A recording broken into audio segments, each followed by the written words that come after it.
আমি কেঁদে হই গোসারা ধন্য করো আমারে সাল্লাম।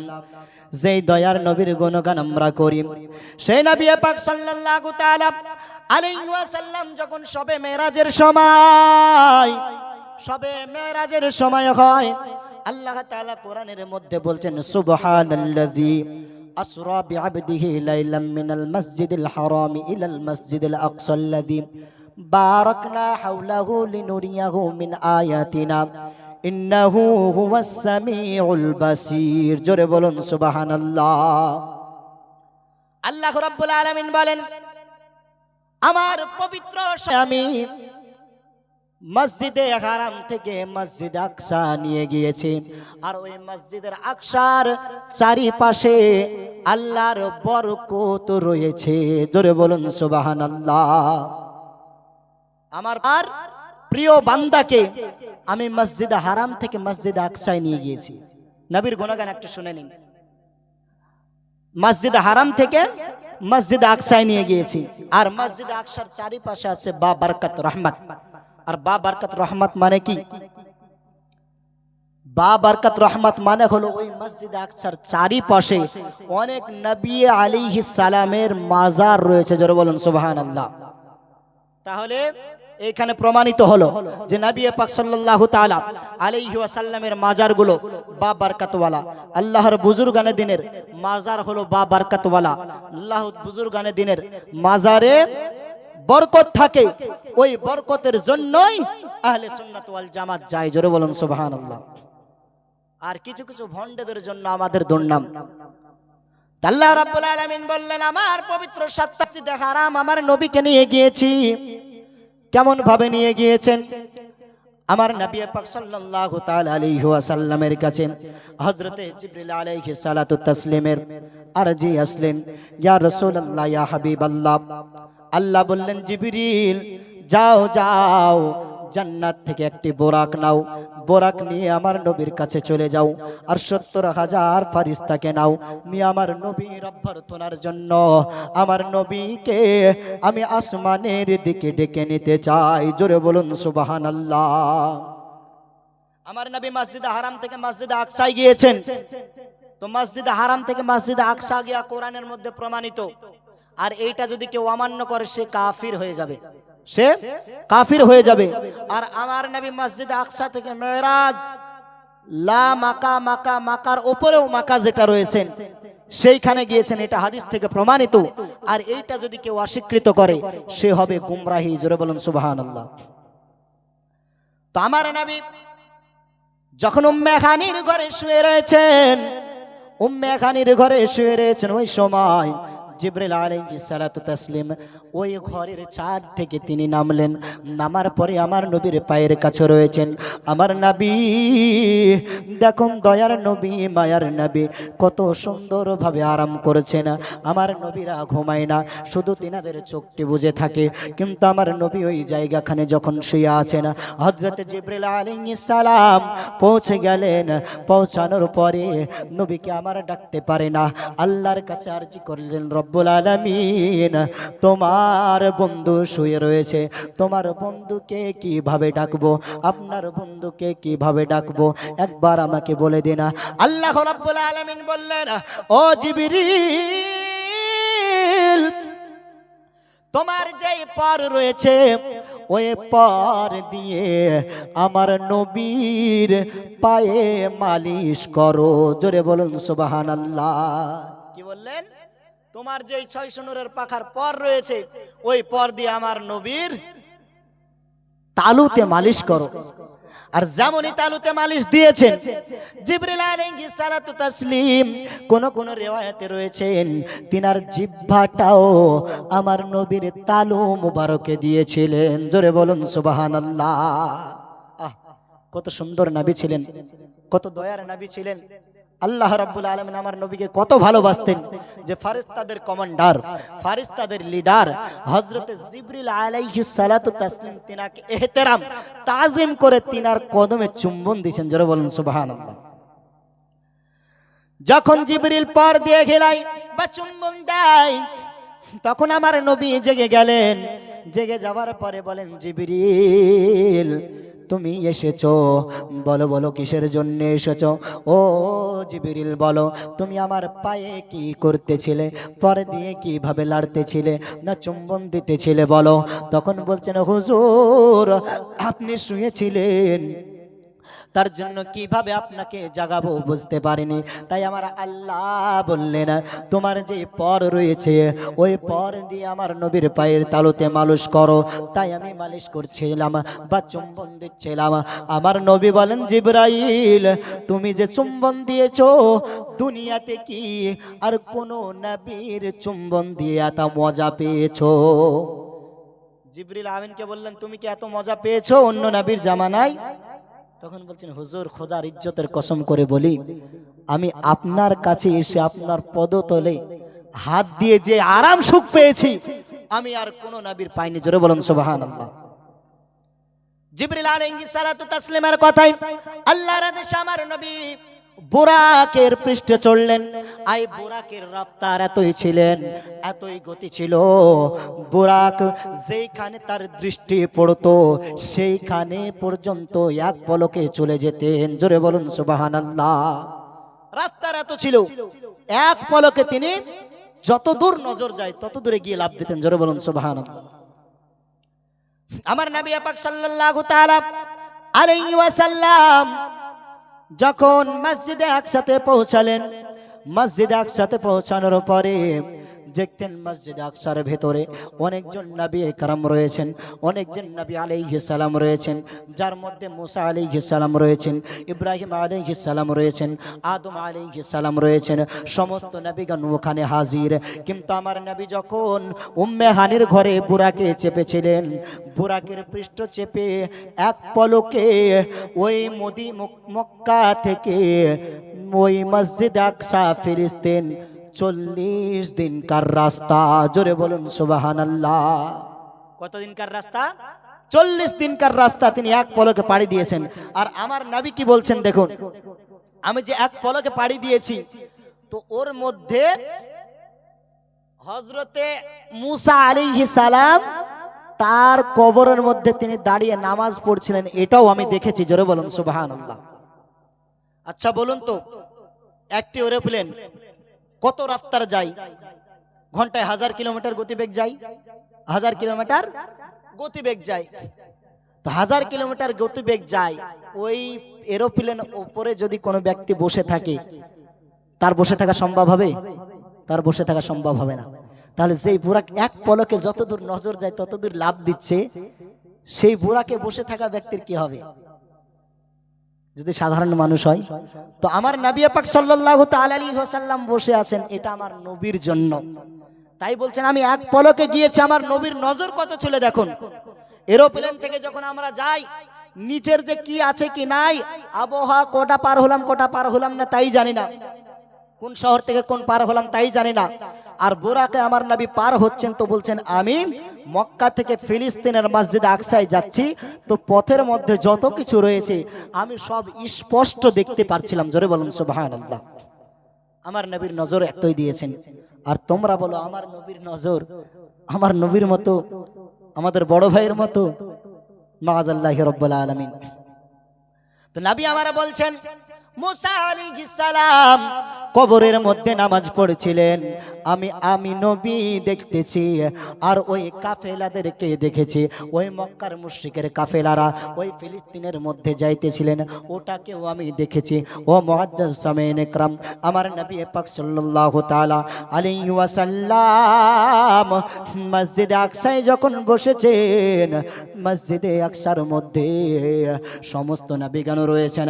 আদম আলাইহিস সালাম রয়েছে, তিনি হলেন আদি পিতা। ইব্রাহিম আলাইহিস সালাম রয়েছেন, তিনি হলেন জাতির পিতা। ও মুআজ্জাজ, আল্লাহ রাব্বুল আলামিন আমার নবীকে বলছেন জিবরাইলকে দিয়ে, ইয়া রাসূলুল্লাহ ইয়া হাবিবাল্লাহ, এই মসজিদে ইমামতি আপনি করবেন। জোরে বলুন সুবহানাল্লাহ। আল্লাহুম্মা সাল্লি আলা সাইয়্যিদিনা মাওলানা মুহাম্মদ ওয়ালা আলে সাইয়্যিদিনা মাওলানা মুহাম্মদ নবীর রওজা শরীফ। একটু জোরে মুহাব্বত হবে না সুবহানাল্লাহ? আরেকটু ওয়েট করে নিন, ধৈর্য ধরে নিন, আরেকটু পরে ফজর হয়ে যাবে। তো শুনেছি আপনাদের এখানে ফজর পর্যন্ত হয়, আর কিছুক্ষণ বলবো, আপনারা একটু ধৈর্য ধরে বসে থাকবেন, আখিরি মুনাজাতটা করে যাবেন। নবীর রওজা শরীফ দেখে মন ভরে না, নবীর রওজা শরীফ দেখে মন ভরে না, দিদার দাও গো শাহে মদিনা, দিদার দাও গো শাহে মদিনা। ও আরশের মেহমান করেছেন আল্লাহ, কত শান কত মান মোর কমলিওয়ালা, কত শান কত মান মোর কমলিওয়ালা। ও গো মদিনাওয়ালা, ও গো মদিনাওয়ালা, করো করুণা, ও গো মদিনাওয়ালা, করো করুণা, দিদার দাও গো শাহে মদিনা। জোরে মোহাব্বতে বলুন সুবহানাল্লাহ। আর জালিম মুবারক দেখিলে এক নজর, নূরেতে ঝলমল করবে ভিতর। জোরে বলুন সুবহানাল্লাহ। ওই জালিম মুবারক কত সুন্দর না নজরানা, কত সুন্দর নাজারা, যদি একবার দেখতে পেতাম তাহলে মনের শান্তি মিটাইতাম। ওইখানে বসে বসে একটু দরুদ পাঠ করতাম। ইমাম শেখ সাদী রহমাতুল্লাহ আলাই, তিনি ছিলেন শেখ সাদী। শেখ সাদী রহমাতুল্লাহ আলাই ওই মসজিদের কাছে গিয়ে নবীর দরুদ পাঠ করছেন। একটি শের লিখেছেন, আশআর। কি লিখেছেন? বালাগাল ওয়ালা বিকামালিহি কাশাফাত দুজা বিজামালিহি হাসানাত জামিউ খিসালিহি। এই তিনটি কলি বলে, আশআর বলে তিনি থমকে গিয়েছেন। আর চতুর্থ নাম্বার কলি আর মিলাতে পারছেন না। নবীর মহাব্বতে, নবীর মহাব্বতে এই তিনটি কলি পর্যন্ত তিনি মিলাতে পেরেছেন, আর পারছেন না। আবার বলছেন, বালাগাল ওয়ালা বিকামালিহি কাশাফাত দুজা বিজামালিহি হাসানাত জামিউ খিসালিহি। আবার তিনি দাঁড়িয়ে গিয়েছেন, বারবার একটি কথা, বালাগাল ওয়ালা বিকামালিহি কাশাফাত দুজা বিজামালিহি হাসানাত জামিউ খিসালিহি। বারবার যখন পাঠ করছেন আর আসছে না, সঙ্গে সঙ্গে রোজার দিকে নজর করেছেন, চোখটি একবার বন্ধ করেছেন। আর আমার দয়ার নবী, মায়ার নবী দেখা দিয়ে বলছেন, ও শেখ সাদী, লাস্টের শেরে বলে দাও, সাল্লু আলাইহি ওয়া আলিহি। জোরে বলুন সুবহানাল্লাহ। শেখ সাদীর আশার হলো তিনটি, আর আমার নবীর দেওয়ার আশার লাস্টে। জোরে বলুন সুবহানাল্লাহ। তাই বলছেন, বালাগাল ওয়ালা বিকামালিহি কাশাফাত দুজা বিজামালিহি হাসানাত জামিউ খিসালিহি সাল্লু আলাইহি ওয়া আলিহি। তাই কবি বলছেন, ওই জালিম মুবারক দেখিলে এক নজর, নূরেতে ঝলমল করবে ভিতর। জালিম মুবারক দেখিলে এক নজর, নূরেতে ঝলমল করবে ভিতর, নূরেতে ঝলমল করবে ভিতর।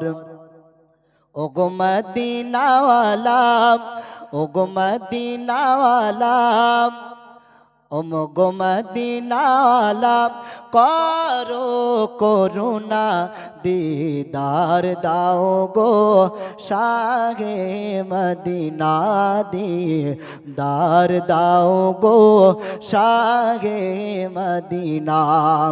আর পৃথিবীর যত খানে আমি গিয়েছি,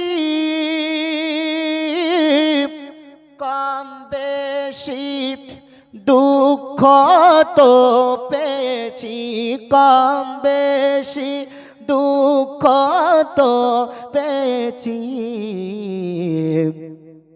আর রওজাতে গেলে, রওজাতে গেলে তাহার দুঃখ থাকে না, রওজাতে গেলে মোদের দুঃখ থাকবে না, দিদার দাও গো শাহে মদিনা, দিদার দাও গো শাহে মদিনা। জোরে মহব্বতে বলুন। যদি কোনো দুঃখের মধ্যে থাকেন, যদি কোনো অসুবিধার মধ্যে থাকেন, আমার নবী বলছেন শুধু আমার দুরূদ পাঠ করো, আমাকে তোমরা স্মরণ করো, আমার আল্লাহকে স্মরণ করো, আর আমার আশার পড়ো, আমি আল্লাহ, আমার আল্লাহ তোমার সব দুঃখ দূর করে দিবে। জোরে মহব্বতে বলুন সুবহানাল্লাহ। বলতেছিলাম আমার নবী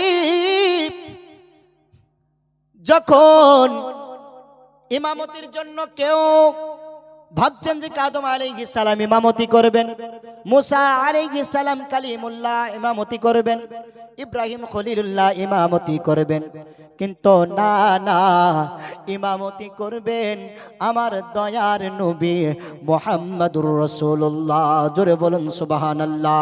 ইমামতি আমার দয়ার নবী মুহাম্মদুর রাসূলুল্লাহ করলেন। করার পরে আমার নবী লামাকায় চলে গেলেন, বোরাকে প্রথম আসমানে গেলেন, দ্বিতীয় আসমান পাড়ি দিলেন, তৃতীয় আসমান পাড়ি দিলেন, চতুর্থ আসমান পাড়ি দিলেন। আর ভাগ সব থেকে মূল বিষয় হলো এটাই, জমিন থেকে প্রথম আসমান যতটুকু উঁচু, দ্বিতীয় আসমান তার ডবল উঁচু। জোরে বলুন সুবহানাল্লাহ। দ্বিতীয় আসমান তার ডবল উঁচু। আর এই বুরাকের রাফতার যত উপরে যায়, ডবলের ডবল উচ্চতা হচ্ছে, গতি হচ্ছে। জোরে বলুন সুবহানাল্লাহ। এক আসমান থেকে দ্বিতীয় আসমান যতটুকু ফাসলা, এই তৃতীয় আসমানে গিয়ে অতটুকু ফাসলা। জোরে বলুন সুবহানাল্লাহ। এক থেকে দ্বিতীয় যতক্ষণ, আবার এক থেকে তৃতীয় যতক্ষণ, চতুর্থ আসমান ততক্ষণই, আবার এক থেকে চতুর্থ আসমান যতক্ষণ, পঞ্চম আসমান হলো ততক্ষণই উচ্চতা, ততক্ষণই ফাসলা, ততক্ষণই দূরত্ব। এইভাবে যত উঁচু যাবেন, পেছনে যতগুলো ছেড়ে আসবেন, তত সমতুল্য দূরত্ব। জোরে বলুন সুবহানাল্লাহ। সিদরাতুল মুনতাহায় পৌঁছালেন আমার নবী। সিদরাতুল মুনতাহায় পৌঁছে নবী পাক সাল্লাল্লাহু তাআলা আলাইহি ওয়াসাল্লাম জিবরিল আমিনের সঙ্গে দাঁড়ালেন। জিবরিলকে যখন বলছেন জিবরিল চলো, জিবরিল বলছেন হুজুর আমার সময় এখান থেকেই শেষ, আমার জায়গা এখান থেকেই শেষ, আমি আর যেতে পারবো না হুজুর। ও হুজুর, ও দয়ার নবী, মায়ার নবী, আমি যদি একটি পাও আগাই তাহলে আমার 600 নূরের পাখা ধুপুড়ে রবে না। জোরে বলুন সুবহানাল্লাহ। তাই বলেন সিদরাই গেলে জিবরাইল বলেন আমি আগে আর যাব না, ও গো রাসূল গেলে এক চুল ডানা পুড়ে রবে না, ডানা পুড়ে রবে না।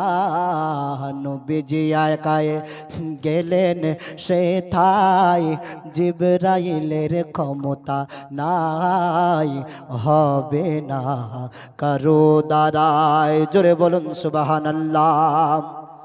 আমার নবী একাই যাবার সিদ্ধান্ত নিলেন। আল্লাহর তরফ থেকে একটি সিংহাসন চলে আসলেন, যে সিংহাসনটির নাম হলো রফ রফ। কি বললাম? সিংহাসনটির নাম হলো রফরফ। ওই সিংহাসনটি চলে আসলেন, ওই সিংহাসনের ওপরে আমার নবী বসে গেলেন।